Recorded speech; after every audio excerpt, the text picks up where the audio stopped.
Be prepared. That is the Boy Scout motto. But I never seem to be well prepared for anything, be it an exam or a journey. So, how did I survive as a Boy Scout? It seems a rumor had gone around the junior school that I was a good cook. I had never cooked anything in my life, but I had spent a lot of time in the tuck shop making suggestions to and encouraging Chimpio, the tuck shop owner, to make more and better samosas, jalebis, tikkis, and pakoras. With this qualification, I won a cookery badge and was put in charge of our Boy Scout troop's supply of rations. There were about 20 of us in our troop. During the summer break, our scoutmaster, Mr. Oliver, took us on a camping expedition to a mountain a few miles outside Shimla. The first night we were put to work, peeling potatoes, skinning onions, shelling peas and pounding masalas, when the ingredients were ready.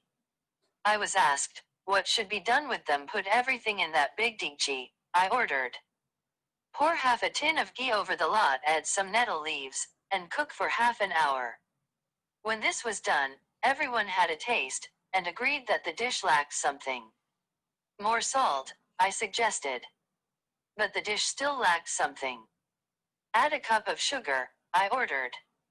And a bottle of tomato sauce. The dish was a great success. Even Mr. Oliver, who had no idea what had gone into it, enjoyed it. What's this called? He asked. The Bond Bujia asterisk, said one of the boys. I had earned my cookery badge. The next day, Mr. Oliver told us he would teach us tracking. Taking a half-hour head start, he walked into the forest, leaving a trail of broken twigs, pine cones, and chestnuts behind him. We were to follow the trail until we found him. Unfortunately, we were not very good trackers. We did follow Mr. Oliver's trail some way into the forest, but then we were distracted by a pool of clear water.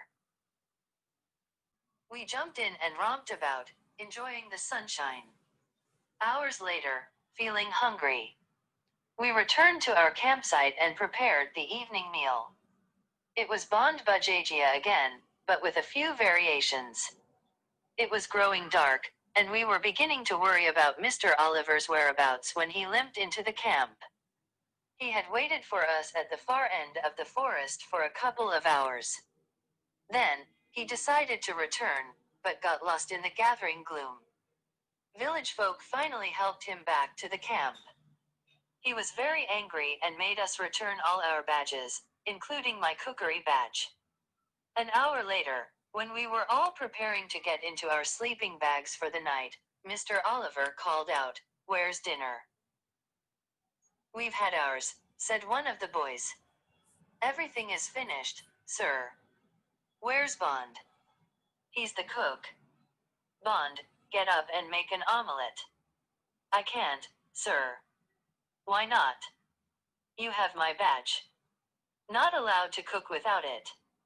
"Scout rule, sir." "I've never heard of such a rule." "But you can take your badges, all of you." "We return to school tomorrow." Mr. Oliver returned to his tent in a huff. But I relented and made him a grand omelette, garnishing it with dandelion leaves and a chili. "Never had such an omelette before," Mr. Oliver said. "Would you like another, sir?" "Tomorrow, Bond, tomorrow. We'll breakfast early tomorrow." But we had to break up our camp in the early hours of the next morning. A bear had wandered into our camp, entered the tent where our stores were kept, and created havoc with all our provisions, even rolling our biggest deegchi down the hillside. In the confusion and uproar that followed, the bear entered Mr. Oliver's tent. Our scoutmaster was already outside, luckily, and came out entangled in his dressing gown. It then made off towards the forest, a comical sight in its borrowed clothes, and though we were a troop of brave little scouts, we thought it better to let the bear keep its gown.